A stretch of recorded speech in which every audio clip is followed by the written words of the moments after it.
A villain. A cruelly malicious person who is involved in or devoted to wickedness or crime. If you know me personally, then you know that my favorite movies of all time are superhero films. Whether it be the Sam Raimi Spider-Man series, the Tom Holland Spider-Man series, or the Andrew Garfield Spider-Man series, or the greatest Batman movie of all time, The Dark Knight, I always find myself rewatching these films. But there are two things that go hand in hand in superhero films. You need a good superhero, but you need an even better villain. You need someone to hate. The Dark Knight had the greatest Joker of all time in it. And don't look at me with that Joaquin Phoenix bullshit, don't get me started on it. And while Batman has the Joker, Spider-Man has the Green Goblin. The story starts off with my boy Norman Osborn getting hoed out of the trust fund for this super serum he was trying to create. And this here made him desperate, and there's nothing more dangerous than a desperate individual. So without being able to get cleared for human testing, my boy Norman, he took the whole damn serum himself and put his whole self through the experiment himself. But crazy thing is, this shit actually started to work. His muscles started expanding and everything. It's sucking my dick! But then this man Norman got to tweaking. I mean, completely losing his mind inside this chamber. And then, flatline. But this is only the beginning of Norman's story. So then this little scientist runs over to the machine to see if Norman's alright. Ends up getting heamed up by the throat and thrown through the glass. But this is only the beginning of Norman's path of destruction. Meanwhile, Peter was finding out that he was becoming one of the most greatest superheroes of all time, with one of the greatest powers. I mean, this nigga Spider-Sense literally turned him into Captain Save-A-Ho. Hold on, but before we move on, Mary Jane ain't see this big ass pool of orange juice on the floor? Like, I mean, niggas did not need Spidey sense to sense this big ass pool of orange juice that was on the floor. But nah, though. Can we just admire how good Mary Jane looked in this movie? I mean, she looked good as fuck. I mean, it could just be the partial milkman in me, but she was looking great. But back to my boy Peter. Even though he had powers, his Riz was still non-existent. Hey, you have blue eyes. I didn't notice without your glasses. You just get contacts?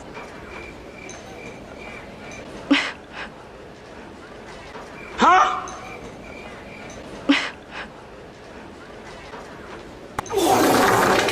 But this nigga Peter was having a hard time adjusting to his powers. Like, he got the fork sticking to his hand and shit. I guess you could say he was in a sticky situation.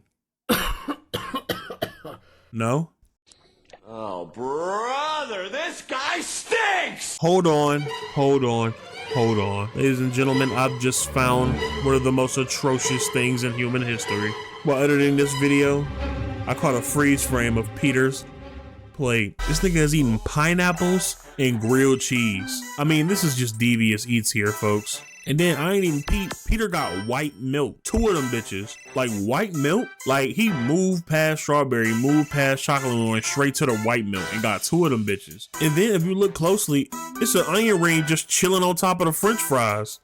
What kind of circus meal is this? And then he got a salad with a fat ass tomato chunk in it. Shit, this nigga might already be Venom. So at this point, Peter accidentally starts a fight with Flash, who is easily 29 in this role. Like, he is dangerously more old than Peter in this role. So Flash swings, and that's what Peter dodges. He swings again, that's strike 2. Man, Peter is weaving the fuck out this nigga shots, probably because he's old as shit. And here's the thing, I just want to point out how much of an L-man Harry is. Like, it was at one point where they tried to hop this nigga, and then Harry still didn't jump in the fight. But if we being real, Peter didn't need the help. So then Flash rushes this nigga, like every big nigga do. And Peter hit him with that weave, punch, grab combo. And then punches this nigga, sending him flying across the room. And I ain't gonna lie, this teacher kind of hold Flash. He could have held onto that damn play. He just wanted to make it more funny. The crazy part about this is that Peter may have accidentally started a fight, but they tried to jump him and they were trying to kick his ass after he was trying to apologize and like kind of squash it. And then everybody got a nerd to look at him like, whoa, Peter. I ain't gonna lie, Peter better than me. I would have been in that hallway dogging that nigga. Had him up against the locker, heating him up. I would have had him all kinds of ways. But nonetheless, this is the mark of Peter's hero journey. So then Peter enters a wrestling competition against a Macho Man Randy Savage, which he eventually ends up winning, which technically means Macho Man Randy Savage scales about the same strength as Spider-Man. Peter basically gets cheated out of his money, and he ends up letting the boss get pistol whipped and then lets the nigga get away with the money. Now, here's where things get real gritty. That same carjacker ended up putting Uncle Ben on a t-shirt. And this was the final deciding factor that turned Peter to a demon. But anyways, back to Norman. Norman ends up getting hoed out of his company. They end up selling this motherfucker, and where he delivers the special saying, "Do you know how much dick I had to suck?" And they basically tell this nigga he out. But let me just point out something to y'all.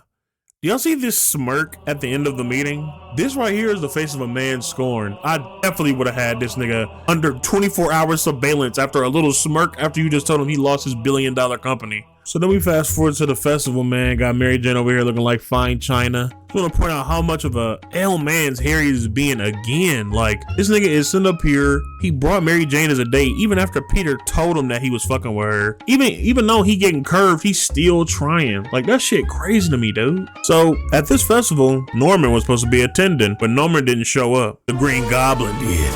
So this nigga had everybody looking at the sky like, it's a bird, it's a plane. No, it's the harbinger of death. Double G throws a grenade at the bottom of the platform that even his son is sitting on. My nigga didn't give one fuck. He was sliding for his company. I ain't gonna lie, I don't blame that nigga. Them niggas was hoeing him. They got debris falling and shit, and they caused Peter to have to save these two people who were just looking at the debris fall for some odd reason. But hang on, did nobody see Peter like shoot them webs out? Like everybody looking at him like, I'd be like, hey, you're Spider-Man. Hey, is it you? You just shot those webs out of your wrist. I wouldn't know exactly who it is right then and there. I'd be looking right at him. So now it's time for Peter to get in that action. Meanwhile, Double G was getting his revenge. You wanna know how petty this nigga is? He flew up to these board of directors and was like, out am I? And tosses a grenade and sends them niggas to the shadow realm. Now, I don't know what it was when I was a kid, but I didn't notice that they got turned into skeletons and evaporated from history. I didn't even know that was fucking real. Like, as a kid, I didn't register what happened at that moment. This nigga Double G is an actual, like, terrorist. So that's when my man Peter swings in and knocks this nigga Double G straight off his glider, sending him flying. And then by that point in time, you know it's time for like that one scene where the kid is idly standing under something very dangerous and they don't have a bone in their body that tells them to move. They're just kind of sitting there waiting for the hero to idly save them, just to be a little nuisance in the middle of the fight. So this is when NYPD walk up and they start getting pieced down by the Green Goblin. Keep throwing them niggas left and right, they getting pieced. So this when Peter come up and he swing and Double G catches his punch and sends him flying through the goddamn champagne. Man, that nigga hit a street light and it bonked somebody else on top of the head. But then Double G is in full crash out mode. He hops back on his glider. He's gunning at Peter and Peter is swinging away and he swings on top of this character in the sky. Let's just take a minute here. What the fuck is this character? I ain't never seen this character in my life. I've never seen this motherfucker at no Macy's parade, no nothing. They ain't had no Goku or nothing, or like no Luffy or nothing. Like, who the fuck is this character? So then Peter Semper, he hears a cry for help, and it's Mary Jane still sitting on the edge of this damn balcony. At this point, this bitch could have got up. Like, I know it's like falling or whatever, but the bitch could at least try to get up. Like, you know what I mean? Like, but I guess. So Peter goes flying to try to rescue her, but the Double G is right on his ass. He sends this nigga crashing through the glass like Stone Cold Steve Austin, banging his head up against the wall, giving him straight back shots. So then these niggas start boxing on the side of the building. They throwing elbows and type shit. So Peter ripped the batteries right out of the glider, sending the Green Goblin flying. And this ends their first fight. So Peter ends up putting the Green Goblin on the newspaper, which is disrespectful as fuck in my opinion. Like, he put that nigga on the newspaper, like, golly. The Green Goblin must have got word on the newspaper or something because he spun on where this nigga Peter worked. But then the Green Goblin is over here heaming up Omni-Man by the throat. And then Spider-Man pops up behind this nigga, which once again, Peter was in the office and now he's gone. I would start putting two together here. Like, it's a little shitty at this point. So Double G hit his ass with that Bill Cosby gas and takes Peter for a ride. Damn. God damn, where the hell am I? Where's my dick? Hello, Peter. The fuck? The Green Goblin? Ah, yes. I bet you're wondering where your dick is now. But that is just merely one of the things I can do to prove that you can't fuck with me. Listen up, chap. There's two types of people in this world. Winners and losers. You're the latter. Now listen here. If you get in my way again, I'm gonna fuck you up again. You hear me? I ain't gonna lie, this scene was one of the most ultimate little boy scenes. Like, Peter had to get back after this scene. It was around this point in time where Norman had his suspicions about who Peter really was. And so, he exacted his revenge in one of the most disrespectful ways possible, targeting Aunt May. Oh, Ben, I'm so wet right now, I could— Oh, Jesus! Bitch, you is dead.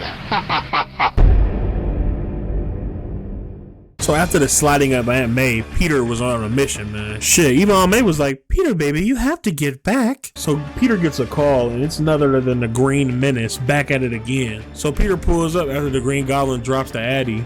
It's over for you and your bitch, Spider-Man. Will you save her or this group of kids? So then the Green Goblin drops them both and forces Peter to choose. And I ain't gonna lie, this shot right here make it seem like Peter was like, fuck them kids.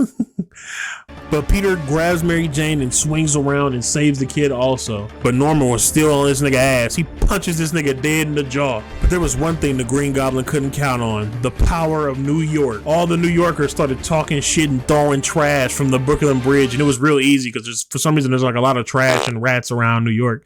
So it was easy to just pick up a piece of trash and just find it and throw it at the Green Goblin. And they're all pelting him with trash and talking shit, talking about his fit. And that gave Peter enough time to set the people down onto this sea barge that was floating by. So you know the Green Goblin is pissed at this point.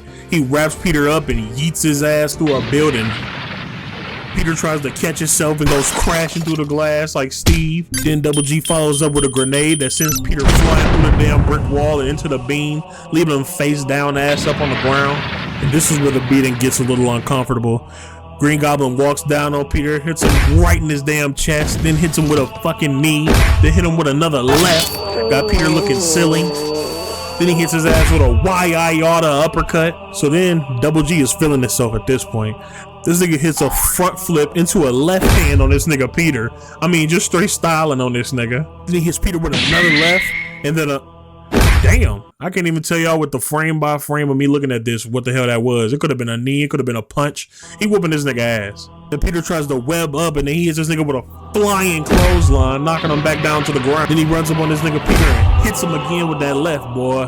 He love that left, sending Peter flying. But this is when Peter goes, man, that shit dead. He starts webbing up and making a shitty little web to maybe get a free shot in, but that shit don't work. This nigga Green Goblin booted Peter through that damn web. So the Green Goblin hits him with another fucking knee, and then he hits his ass with that Tommy Power Ranger sidekick special, sending Peter flying into the wall. Oh, Carl declined. Embarrassing. So then Norman walks down and tries to finish the job by stabbing Peter. Peter catches that motherfucker, overpowers him, and throws his ass into the wall. So then Peter trips his ass up and then pulls a wall right down on top of him.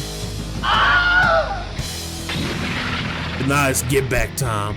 Peter grabs his ass around the throat and then throws his ass through the damn wall like it ain't nothing. Then he walks up on him, gives his ass body shots. Right. I mean, really working this nigga Green Goblin, man. Getting all his hits back. Until this nigga point where the Green Goblin was like, chill, Peter, chill. So he takes his mask off, and this nigga Peter's like, Norman? And Norman's like, yes, Peter, I didn't mean it. I ain't mean none of it, nigga. I'm done. And so Peter goes, the one fucking me up, fucking my shit up, fucking my life up. It's been you? Then Norman is giving him some bullshit ass sob story, like we don't see him pressing the button to bring his glider over. So then the glider comes flying, Peter jumps over that shit, and then impales Norman right in the fucking stomach. So that's when Norman delivers his last words. Peter, don't tell Harry. Don't tell him I lost. And so yeah, that's the story of the Green Goblin, one of the greatest villains of all time. And I'll see y'all in the next one.